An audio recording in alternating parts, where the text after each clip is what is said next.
What is up, guys? Welcome back to Popcorn Vision. I am Noah, if you don't know who I am.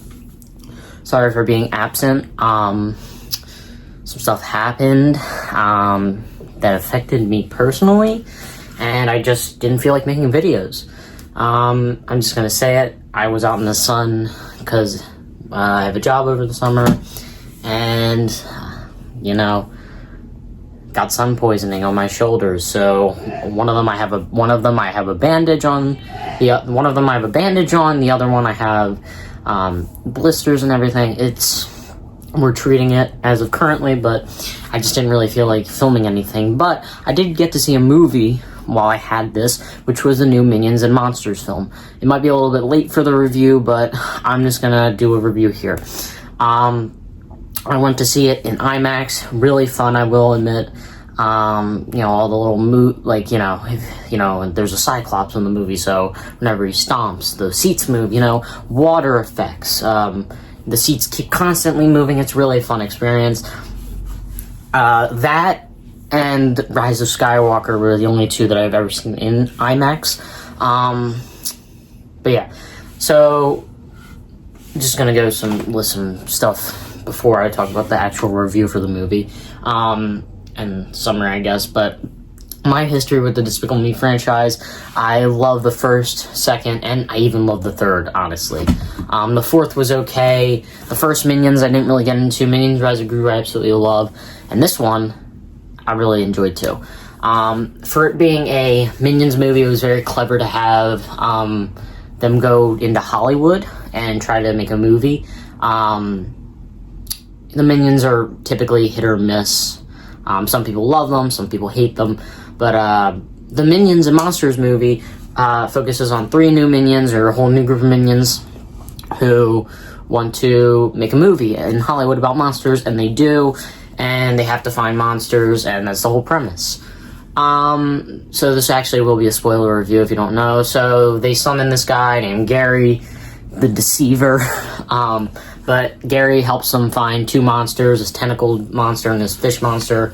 But secretly, Gary is the villain, and he is tricking the 3 Minions, and one of the Minions is deaf, which I thought was really interesting.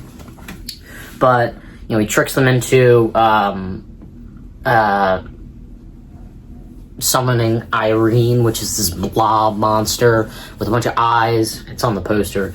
But it was such a fun movie. The jokes, while they can be stupid and just rehashing at the same jokes they'd done before, there was some stuff that actually genuinely made me laugh out loud in the theater. There's one scene where the Cyclops sits on a thing of rocks. It's like a kind of mountain of rocks, because the Minions are building it like Legos, and he sits on it, and that does not go well. But there's the one in the trailer where they chop King Louis's head off. Pretty funny. I did like the movie references. It's a tribute to 50s monster sci-fi movies, because besides the 3 Minions, the rest of the Minions in the group, led by a guy named Dick, and he's like this mean minion. So you get the reference there. They meet this guy who's supposed to be played on Gort. His name is Gork, I think. Gork, I think, is what his name is in the movie. I don't know.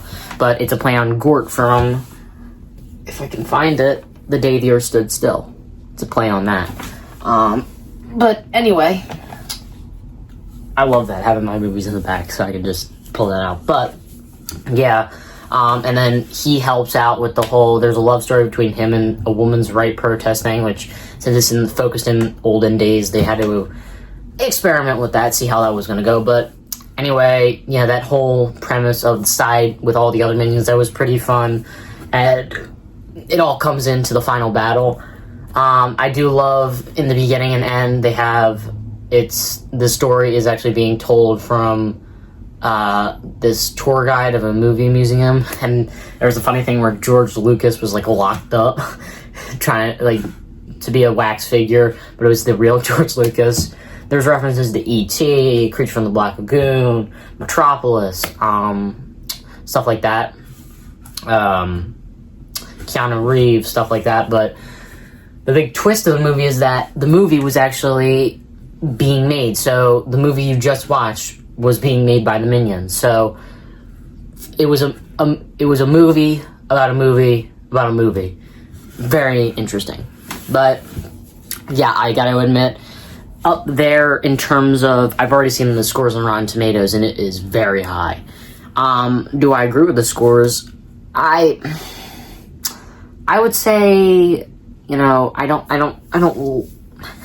think it's that great. Is it better than any of the Despicable Me movies, like 1 and 2? No. It's probably better than Minions Rise of Gru. Probably better than Despicable Me 3, but in terms of my enjoyment, I really did enjoy the movie. It was funny, it was chaotic, it was fast-paced. There were lessons to be learned. Gary was a good villain. The story was really good. Actors did an amazing job. The soundtrack that I loved. Just the characters overall were really well written. But I'm gonna be honest, as a person who was tired of the Despicable Me franchise after Despicable Me 4 came out, and I was like, they're just gonna keep doing it. They're just gonna keep doing the Minions movies. And we knew a third Minions movie was gonna come, probably a fourth one soon too, but I mean, with stuff like that going on, you can't really stop it. I mean, you just want to watch it and see if it's good or not. So yeah, so that is my review on the new Minions and Monsters movie. Again, sorry for being late on the review. Again, had trouble with my actual physical body. Just didn't feel like filming, and I will be back at filming since I'm moving quicker. I can move my shoulders high now, so I'm very happy that that's happened. So yeah, that was my review on Minions and Monsters, the new Despicable Me movie starring the Minions. So thank you guys so much for watching. This is Noah from Popcorn Vision, signing off. See you guys.